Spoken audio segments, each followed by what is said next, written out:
20-мартка карата күндүн маанилүү жаңылыктары, саламатсыздарбы?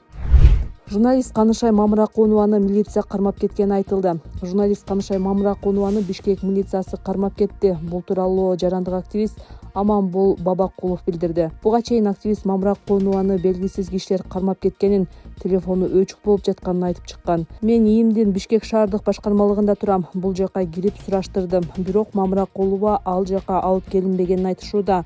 Анын кайда экенин эч ким билбей жатат. Жарым саат мурун кызы байланышып, апасын кармап кетишкенин айтты. Коңшулар да бул маалыматты ырастады.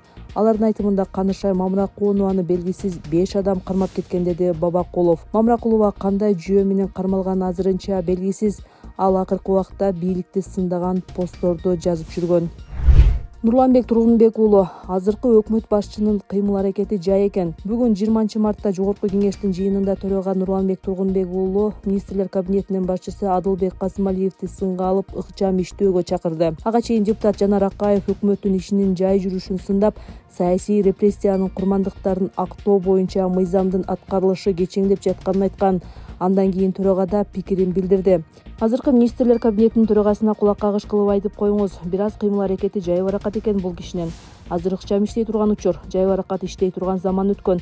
Андыктан өзүм дагы бул мыйзамдын дебилгечилеринин бири катары айтып коеюн. Өкмөт тез арада айтылган маселени чечип, бизди пленардык жыйынга алып чыксын, деди төрага Тургунбек уулу. Адылбек Касымалиев өкмөт башчы болуп 2024-жылдын декабрь айында дайындалган. Ага чейин бул кызматты Акылбек Жапаров жетектеп келген. Кенен Сарынын башы Кайрат Пиримбердиев 100 000 сом айып төлөйт. Кайрат Пиримбердиевке казакстандык YouTube каналга берген интервьюсунан кийин козголгон кылмыш иши боюнча сот отуруму болуп, ырчы 100 000 сом айып төлөйт. Бул тууралуу өзүнүн соц тармактагы баракчасында билдирди. 1,5 ай мурун Казакстандын Айран деген порталына берген маегимде казак элинен жеке өзүмдүн атымдан Кенен Сарыханга байланыштуу кечирим сурагам. Бул билдирүүм үчүн эл аралык кастыкты козутуу беренеси менен иш козголуп сотко өткөн.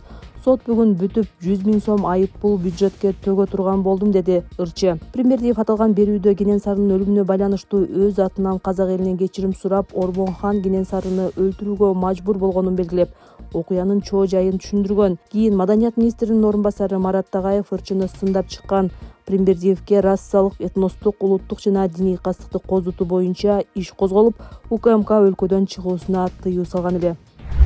Чолпон Атанын мурдагы мэри кылмыштуу топту каржылоого шектелип кармалды. УКМК Чолпон Ата шаарынын мурдагы мэри Талант Сарбагышевди Камчы Көлбаевдин уюшкан кылмыштуу тобун каржылоого шектеп кармады.